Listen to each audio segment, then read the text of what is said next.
É, olá. Boas-vindas a mais uma análise profunda. Eu estou bem animado para o papo de hoje. Uhum, eu também. É um tema fascinante. Pois é. A nossa missão na imersão de hoje é pegar um texto que, dita o ritmo de quase toda a operação comercial no Brasil e transformar isso em puros momentos de descoberta. Tirar aquele peso do jargão jurídico, né? Exato. Vamos mergulhar no capítulo 2 da Consolidação das Leis do Trabalho, a famosa CLT.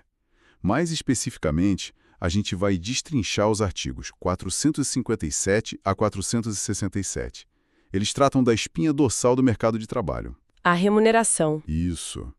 Para quem tem sede de aprender e já vive a realidade do mundo corporativo, conhecer o maquinário por trás dessas regras é como ganhar um raio-x financeiro. Nossa, sim. É a chance de ver exatamente como o dinheiro flui, onde ele trava ou como ele é taxado entre quem emprega e quem é empregado. E o que torna a leitura desses artigos tão reveladora, na minha visão, é perceber que o olerite, no fim do mês, é só a ponta do iceberg. Com certeza.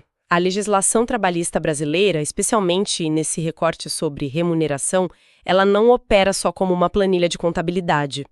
Ela funciona como um regulador de tensões. Como assim um regulador de tensões? É que, olha, há uma filosofia clara de proteção aqui.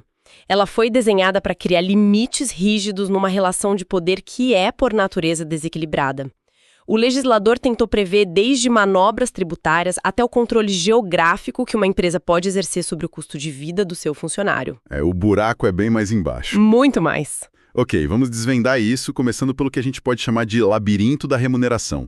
Olhando para o artigo 457, eu acho que o primeiro choque de realidade para muita gente é a diferença técnica. E o peso financeiro. Isso, o peso financeiro entre os termos remuneração e salário. Porque no dia a dia a gente usa como se fosse a mesma coisa. Mas para a lei não é. Não mesmo. O texto crava que a remuneração inclui o salário base, mas também abraça as gorjetas. E a lei faz questão de amarrar tudo. Não é só aquele dinheiro vivo que o cliente entrega direto na mão do funcionário. Uhum, a caixinha. Exato. Todo mundo sabe como a taxa de serviço funciona na nota do restaurante, mas o pesadelo contábil começa quando a gente entende que aqueles 10% ou 15% cobrados na maquininha de cartão compõem a remuneração oficial. E o impacto prático disso é gigantesco para a saúde financeira do negócio. Porque quando a gorjeta entra no conceito de remuneração, ela automaticamente infla a base de cálculo para uma série de outros direitos. Tipo as férias. Férias, o 13º e o FGTS daquele funcionário. Tudo isso vai ser calculado sobre o salário base mais a média dessas gorjetas. Nossa. Então, uma taxa de serviço não é um simples repasse de dinheiro do cliente para o garçom. É um componente estrutural que gera um passivo trabalhista contínuo para o estabelecimento. O que explica o motivo de tantos lugares tentarem criar modelos alternativos de repasse. Muitas vezes até esbarrando na ilegalidade para fugir disso. Exatamente. A tentativa de burlar a base de cálculo. Mas, se a gorjeta puxa os impostos para cima, o mesmo artigo 457 cria uma válvula de escape bem interessante. Ajudas de custo, auxílio alimentação, diárias para viagens e prêmios por desempenho não integram a remuneração para fins de encargos trabalhistas. Esse é um detalhe que muda completamente o jogo. Ou seja, a empresa pode dar um prêmio altíssimo por uma meta batida, sem que isso vire uma bola de neve no cálculo das férias no ano seguinte. Só que a condição imposta pela lei para essa isenção é extremamente específica, não é bagunça. Tem regras, né? Muitas. O auxílio alimentação, por exemplo, perde a blindagem tributária no instante em que é pago em dinheiro vivo. Se pingar na conta. Se o valor pingar na conta corrente junto com o salário, a lei passa a enxergar aquilo como natureza salarial e os encargos vão incidir sobre ele. Entendi. E os prêmios? Já os prêmios são definidos de forma muito estrita como liberalidades. Tem que ser algo extra, concedido em bens, serviços ou dinheiro, mas obrigatoriamente atrelado a um desempenho que comprove superioridade em relação ao esperado no dia a dia. Então não pode ser tipo um bônus disfarçado de rotina. Não pode. Se todo mês o funcionário ganha aquele prêmio, o juiz vai olhar e dizer que isso é salário disfarçado. E a tributação volta. Mas Me tira uma dúvida. Se a lei isenta tantos benefícios de encargos trabalhistas, isso não cria uma brecha meio perigosa? Como assim? Bom, uma empresa poderia, teoricamente, pagar um salário base minúsculo, o mínimo possível, e encher o funcionário de vales e pagamentos alternativos para fugir da tributação. Ah, sim. Essa é a grande preocupação que nos leva ao artigo 458. Ele trata do salário in natura. Ou seja, o pagamento feito através de bens e utilidades. Exato. A lei permite que uma parte do pagamento seja em alimentação, habitação ou vestuário. Mas ela impõe travas matemáticas muito severas, justamente para evitar essa precarização que você mencionou. Para o trabalhador não chegar no fim do mês e descobrir que todo o esforço virou só teto e comida. Uhum. Sem liquidez nenhuma para viver. Fazendo uma conta rápida aqui. A lei diz que a habitação fornecida como salário não pode passar de 25% do salário contratual, e a alimentação tem um teto de 20%. Então, se a gente pensar num salário de R$ 4.000, a empresa só pode descontar, no máximo, R$ 1.000 pela moradia. Perfeito. E o texto ainda detalha que, se for uma habitação coletiva, esse percentual tem que ser dividido pelo número de pessoas morando lá, sendo proibido que mais de uma família ocupe a mesma unidade. É uma matemática pura para impedir que o custo de vida imposto pela empresa engula o poder de compra do indivíduo. É um mecanismo de defesa muito inteligente. Mas sabe o que é mais curioso no artigo 458? O quê? É uma proibição expressa que revela muito sobre o passado das relações de trabalho no Brasil. O texto diz, abre aspas, em caso algum será permitido o pagamento com bebidas alcoólicas ou drogas nocivas, fecha aspas. Nossa, é verdade. É um absurdo pensar que isso precisa estar escrito. Pois é. O simples fato de o legislador precisar escrever isso na lei ilustra um cenário histórico onde o vício era ativamente utilizado como ferramenta de retenção e controle de trabalhadores braçais. É um lembrete bem sombrio de por que essas travas existem até hoje. Com certeza. Agora, voltando à questão da brecha dos benefícios. A genialidade do mecanismo está na lista do que a lei expressamente diz que não é considerado salário. Vestuário e equipamentos usados no local de trabalho, como os uniformes, não entram na conta. O que faz todo sentido. Educação, transporte, assistência médica e odontológica, previdência privada, seguro de vida e até o Vale Cultura também estão fora. O que vemos aí é o Estado desenhando um incentivo comportamental para as corporações. Isso é fascinante. Como um empurrãozinho. Ao retirar o peso tributário desses itens, a legislação encoraja as empresas a investirem na qualidade de vida, na saúde e na qualificação do seu quadro de funcionários. Sim. Se uma empresa paga um tratamento ortopédico ou a mensalidade da faculdade de um analista, ela está fomentando o desenvolvimento social. E sem ser punida pela Previdência Social com uma base de cálculo inchada. Exatamente. É uma troca onde todo mundo ganha. Bom, essa engenharia em torno do que compõe ou não o salário nos leva direto ao coração de como o trabalho é precificado internamente. Aqui é que a coisa fica realmente interessante. O artigo 461. Isso. A linha de frente contra a discriminação. A famosa regra de equiparação salarial. O princípio básico parece bem simples. Trabalho de igual valor, exercido na mesma função, para o mesmo empregador e no mesmo estabelecimento empresarial, exige salário igual. Sem distinção de sexo, etnia, nacionalidade ou idade. De esse igual valor. O conceito foge totalmente da subjetividade. A lei exige igual produtividade e a mesma perfeição técnica. Mas o fiel da balança muitas vezes é o tempo. O tempo de casa. Para que dois funcionários, digamos, dois engenheiros de software na mesma empresa, tenham o direito legal de exigir o mesmo salário, a diferença de tempo de serviço deles para aquele empregador não pode ser superior a 4 anos. 4 anos na empresa. E a diferença de tempo naquela função específica não pode passar de 2 anos. É uma equação rigorosa. Então, se a gente tem um desenvolvedor A e um desenvolvedor B, eles entregam o mesmo volume de código, com a mesma qualidade. Mas o desenvolvedor A está na empresa há 5 anos e o B acabou de ser contratado, a empresa está juridicamente protegida ao pagar salários diferentes, o prêmio pela longevidade é respeitado. Exatamente. A experiência tem o seu valor reconhecido e a lei traz proteções cruzadas interessantes também. Por exemplo, Um trabalhador que foi readaptado em uma nova função por motivo de deficiência não pode servir de paradigma. paradigma seria o modelo de comparação? Isso. Ou seja, se a empresa realocou alguém e manteve o salário antigo dessa pessoa por questões de readaptação, um colega da mesma equipe não pode apontar para ela e exigir um aumento com base na equiparação. Ah, faz sentido, para não desincentivar a empresa a manter o funcionário readaptado. Exato. Outra trava é a proibição de usar paradigmas remotos. A comparação tem que ser feita entre funcionários contemporâneos no cargo. Você não pode pegar o salário de alguém que saiu há 10 anos e usar de base. Não pode. Mas o grande escudo que as grandes empresas usam contra essa enxurrada de regras de equiparação é o plano de carreira. Não é? A lei atualizou isso de uma forma que mudou muito a dinâmica do RH moderno. A mudança foi drástica. Hoje, se o empregador organizasse o pessoal em um quadro de carreira ou adotar um plano de cargos e salários por norma interna, aquelas regras engessadas da equiparação perdem a força. E tem um detalhe crucial aí. A lei dispensa qualquer forma de homologação ou registro desse plano em órgãos públicos, né? Antes precisava ir no ministério e tudo mais. Sim, era super burocrático. Agora, a empresa tem total autonomia para criar a estrutura internamente.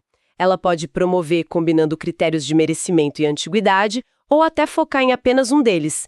Isso acaba blindando a empresa contra processos constantes de equiparação. Isso dá uma agilidade imensa, mas claro, não é um passe livre para abusos. O texto pega muito pesado quando a discrepância salarial cruza a linha do preconceito. Isso levanta uma questão importantíssima. Se houver comprovação de que a diferença de pagamento foi motivada por discriminação de sexo, raça, etnia, origem ou idade, o buraco é muito mais embaixo para a empresa infratora. A legislação abandona o caráter meramente corretivo e assume uma postura abertamente punitiva. Punitiva mesmo. A empresa não vai apenas pagar a diferença retroativa ou responder a um processo por danos morais.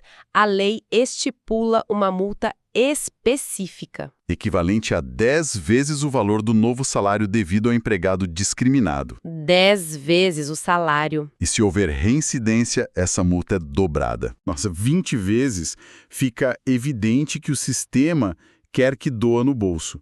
O objetivo, claro, aqui é causar um impacto severo no balanço financeiro da corporação, tornando a discriminação um risco de negócio insustentável. É a única linguagem que algumas empresas entendem. É verdade. Agora, saindo um pouco da esfera das disputas judiciais e olhando para o cronograma financeiro de quem trabalha, as regras do jogo diário também são cheias de particularidades. Ah, sim. O fluxo de caixa. Os artigos 459 e 465, por exemplo, ditam o ritmo desse fluxo de caixa do trabalhador brasileiro com a regra de ouro. O salário não pode ser estipulado por período superior a 1 mês e o pagamento tem que estar disponível no máximo até o 5º dia útil do mês seguinte. Essa previsibilidade é o que sustenta a economia de crédito do país.